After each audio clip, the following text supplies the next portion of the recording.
అయితే చేసిన పాపం ఏ విధంగా పోతుంది దీనికి కూడా ఉన్నది. అయ్యా ప్రాయశ్చిత్తం ముందు పాపానికి కనుక ముందు పాపం చేసేద్దాం, తర్వాత ప్రాయశ్చిత్తం చేసుకుందామని కొందరు సిద్ధమైపోతారు. ఇదేమైనా బాగుంటుందండి? రోగం వస్తే మందుంది కనుక మనం రోగం తెచ్చుకుందామని ఎవడైనా అంటాడా? అలాగే ఎప్పుడూ కూడా పాపం చేయడానికి సాహసిస్తే మాత్రం ప్రాయశ్చిత్త కర్మ కూడా వాడికి తొలగించలేదు. ఎప్పుడైనా పాపం చేశానో తెలుసో తెలియకో అని తెలుసుకుని ముందు కావాల్సింది పశ్చాత్తాపం. అయ్యో తప్పు చేసే నేను బాధపడాలి. అప్పుడు చేసిన పాపంలో పావు భాగం పోతుంది. గుర్తుపెట్టుకోండి, లెక్క కూడా ఇచ్చేసింది శాస్త్రం.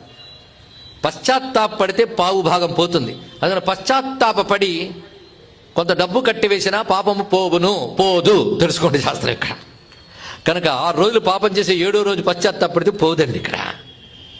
కాబట్టి పశ్చాత్తాపంతో పాపాలు పోవు, పావు భాగం పోతుంది.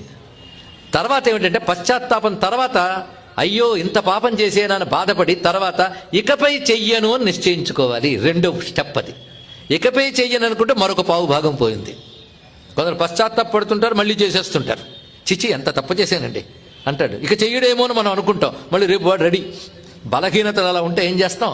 కనుక ఇకపై చెయ్యను అని నిర్ణయించుకున్నాక వాడికి ఇంకా పోయే ఆ నిర్ణయమే సగం మరో పావు భాగం తీసేసింది. ఆ తర్వాత ఏంటంటే సత్కర్మలు చెయ్యాలని నిర్ణయించుకోవాలి. నేను ఇంకా సత్కర్మ చేస్తాను నిర్ణయించుకుంటే మరో పావు భాగం. అయితే చేసిన పాపం ఏ విధంగా పోతుంది దీనికి కూడా ఉన్నది. అయ్యా ప్రాయశ్చిత్తం ముందు పాపానికి కనుక ముందు పాపం చేసేద్దాం, తర్వాత ప్రాయశ్చిత్తం చేసుకుందామని కొందరు సిద్ధమైపోతారు. ఇదేమైనా బాగుంటుందండి? రోగం వస్తే మందుంది కనుక మనం రోగం తెచ్చుకుందామని ఎవడైనా అంటాడా? అలాగే ఎప్పుడూ కూడా పాపం చేయడానికి సాహసిస్తే మాత్రం ప్రాయశ్చిత్త కర్మ కూడా వాడికి తొలగించలేదు. ఎప్పుడైనా పాపం చేశానో తెలుసో తెలియకో అని తెలుసుకుని ముందు కావాల్సింది పశ్చాత్తాపం. అయ్యో తప్పు చేసే నేను బాధపడాలి. అప్పుడు చేసిన పాపంలో పావు భాగం పోతుంది. గుర్తుపెట్టుకోండి, లెక్క కూడా ఇచ్చేసింది శాస్త్రం. పశ్చాత్తాపడితే పావు భాగం పోతుంది. అందుకని పశ్చాత్తాపడి కొంత డబ్బు కట్టివేసినా పాపము పోదు తెలుసుకోండి శాస్త్రం ఇక్కడ. కనుక 6 రోజులు పాపం చేసి 7వ రోజు పశ్చాత్తాపడితే పోదండి ఇక్కడ.